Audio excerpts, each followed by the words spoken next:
Donc, bonjour à tous, bienvenue sur la partie changement de croyance.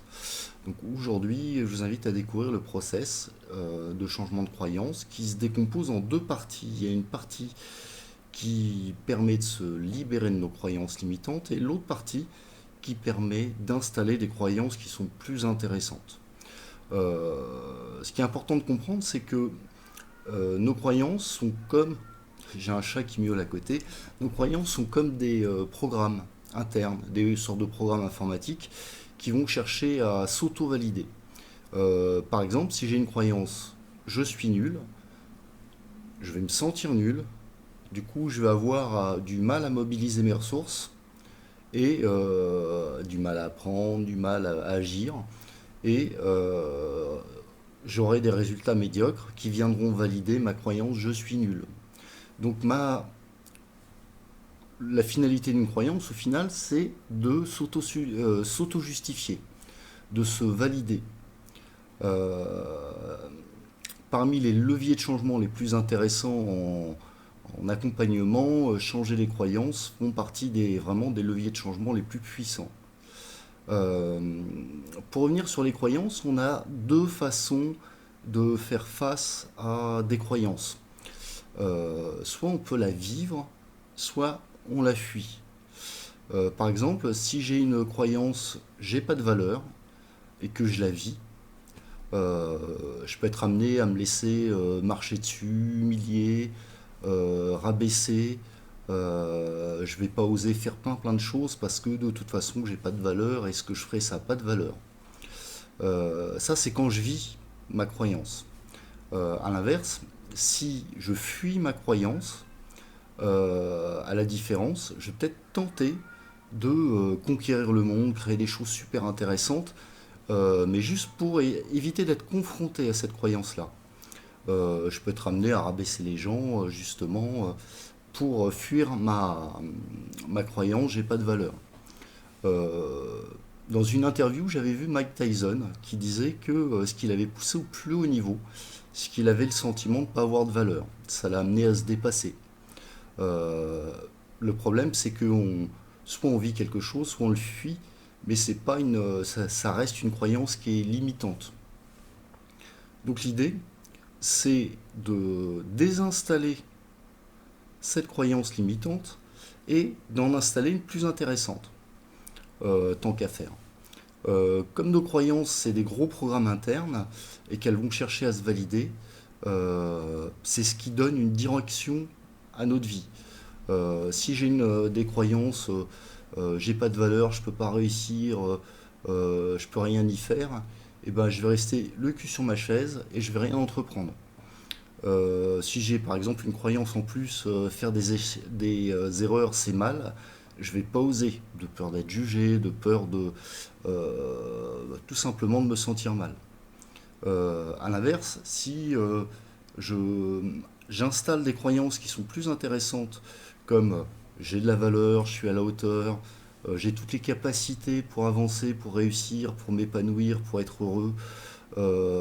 Tiens, quand je fais des erreurs, je progresse, ou c'est grâce à mes erreurs que je progresse, alors mon cerveau il va aller dans une autre direction qui est plus intéressante et il va me faire avancer dans de nouveaux projets. Je vais oser faire de nouvelles choses que je m'autorisais pas avant. Euh, donc voilà. Il y a différents niveaux de croyances. Il y a des petites croyances, par exemple, je suis nul en maths, mais avant cette croyance, il peut y avoir des croyances plus généralisées, ce qu'on appelle les métacroyances. Les métacroyances, ce sont des sortes de, comme une poutre maîtresse dans une maison, puis dessus, il y a plein de poutres. Puis il peut y avoir d'autres poutres encore posées dessus. Donc là, les croyances, les métacroyances, quand on les dégage, elles vont avoir un impact très important parce qu'en se cassant, toutes les poutres qui sont dessus, elles vont se casser la figure aussi. D'où l'importance de les repérer. Dans le guide, vous verrez que j'ai mis un certain nombre de métacroyances qu'on rencontre assez régulièrement en séance et je vous invite à repérer si vous les avez. Pour ce faire, Rien de plus simple, vous le dites à voix haute, dites à voix haute votre croyance, par exemple je suis nul. Est-ce que ça déclenche une émotion à l'intérieur? Si ça déclenche une émotion, vous activez donc la partie processus libération de croyance et vous dégagez cette croyance. Et puis vous allez pouvoir en installer une autre. Je vais réexpliquer après comment on utilise les deux processus, euh, libération de croyance et installation de croyance. Donc identifier les métacroyances, c'est super intéressant et super même important parce qu'on va dégager les plus gros programmes internes qu'on a et on va pouvoir en installer de nouveaux qui sont vraiment plus intéressants et qui vont plus vers notre épanouissement, oser, faire de nouvelles choses qu'on ne faisait pas avant. Euh, donc pour les mettre à jour, euh, il suffit de penser à quelque chose que vous aimeriez faire ou que vous auriez aimé faire et que vous n'avez pas fait. Et vous posez la question, tiens, qu'est-ce qui m'en a empêché? Tiens, pourquoi je ne l'ai pas fait ce truc-là? Et repérer ce que ça crée en vous. Et continuer à chercher avec pourquoi, qu'est-ce qui m'en empêche, et laisser venir les réponses. Vous pouvez aussi travailler avec la liste des métacroyances qui sont données dans le support. Euh, Même si vous pensez que vous n'avez pas une croyance, il se peut que vous l'ayez quand même, pour deux raisons. La première, c'est si vous fuyez une croyance, vous pouvez avoir l'impression de ne pas l'avoir. Si, euh, comment dire, en, de la même façon, certaines croyances, elles sont tellement, leur niveau est tellement faible qu'elles sont en deçà de notre champ de conscience. Donc, on ne se rend même pas compte qu'on les a. Faut vraiment creuser pour les mettre à jour. Auquel cas, je vous invite à utiliser la liste des métacroyances qui est dans le guide et en désactiver 5 par jour, même si vous pensez que vous ne les avez pas, et en installer d'autres plus intéressantes. Donc voilà, le process de changement de croyance, il se décompose en deux parties. Il y a une première partie qui va servir à faire devenir l'ancienne croyance dont vous voulez vous débarrasser complètement fausse. Généralement, ça prend 15 secondes, 20 secondes maxi pour dégager une croyance. Juste identifier la croyance, par exemple, je suis nul, et dire à voix haute, j'active le processus de libération de croyance. Sur ma croyance, je suis nul. Vous attendez une dizaine de secondes, 15 secondes, ok, vous prenez une grande inspiration, et vous redites votre croyance à voix haute, je suis nul, jusqu'à ce qu'elle vous paraisse complètement fausse. Euh, donc, de la même façon, vous pouvez installer une autre croyance plus intéressante à la place, une fois que vous l'avez dégagée. À la place, vous pourriez être amené euh, à avoir plein de choix dans les croyances que vous voulez installer. Je vous invite à réfléchir à ce que vous voulez mettre à la place, ça c'est une chose, mais en même temps vous posez la question de la nouvelle croyance, si vous la vivez comme vraie, quel impact ça va avoir sur votre vie. C'est ce qu'on appelle l'écologie.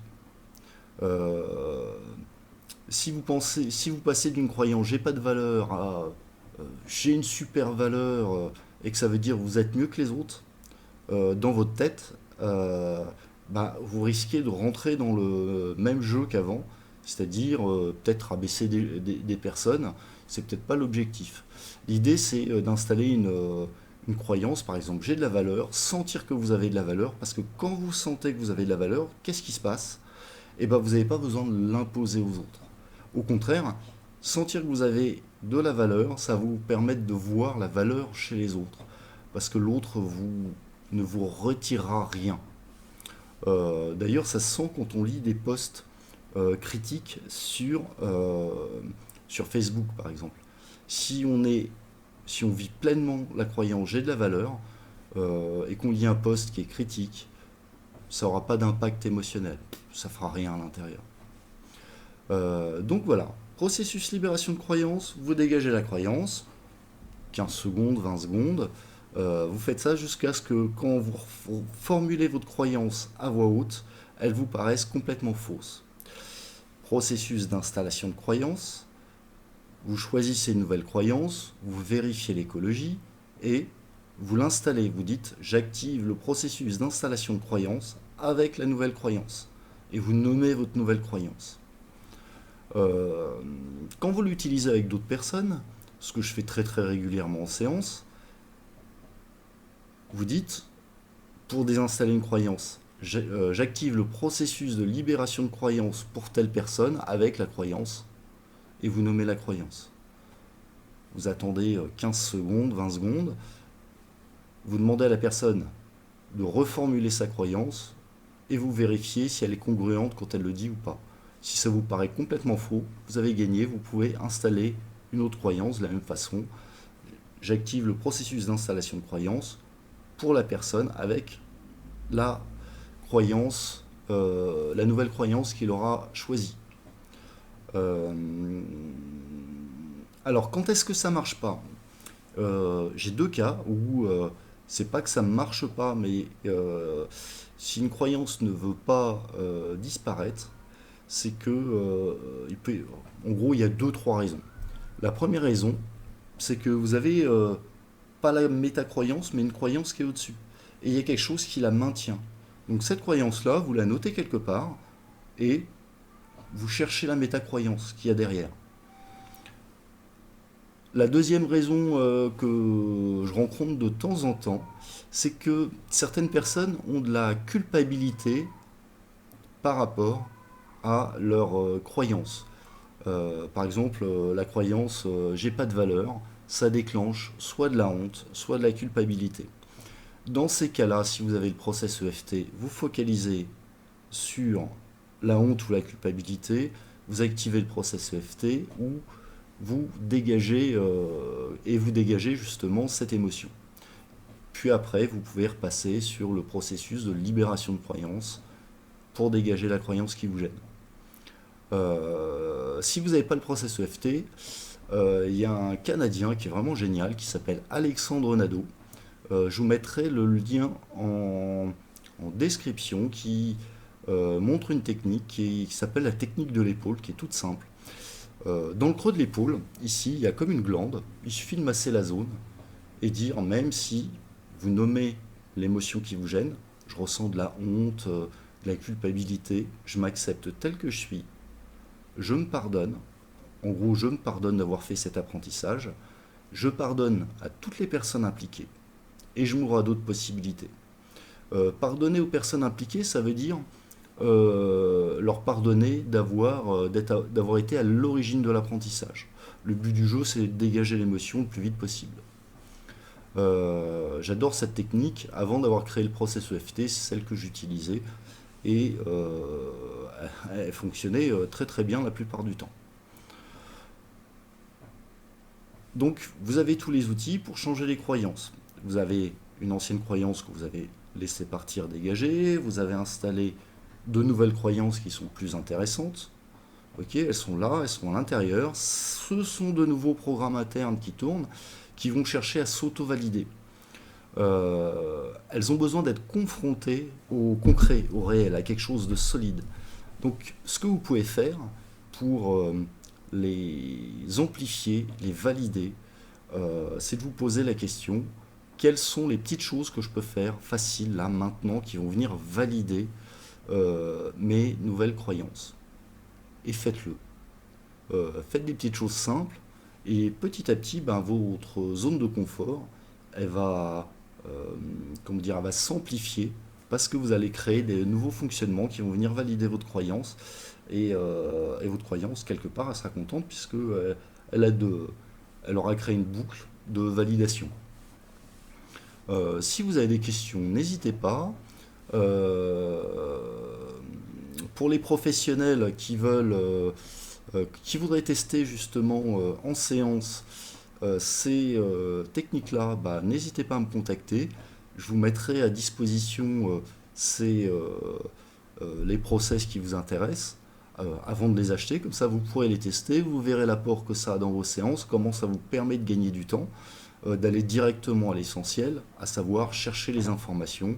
C'est quoi les croyances qui bloquent, les émotions qui bloquent, comment c'est relié chez la personne, et mettre surtout, j'insiste là-dessus, de l'énergie dans la relation à l'autre. C'est ça qui permet de faire sortir les informations utiles sur lesquelles on peut travailler. Le reste, ce sont que des outils utiles, efficaces, pragmatiques, qui n'ont de valeur que s'il y a déjà une relation thérapeutique qui s'est créée et que vous êtes à même de mettre à jour les informations qui vont permettre à la personne d'avancer.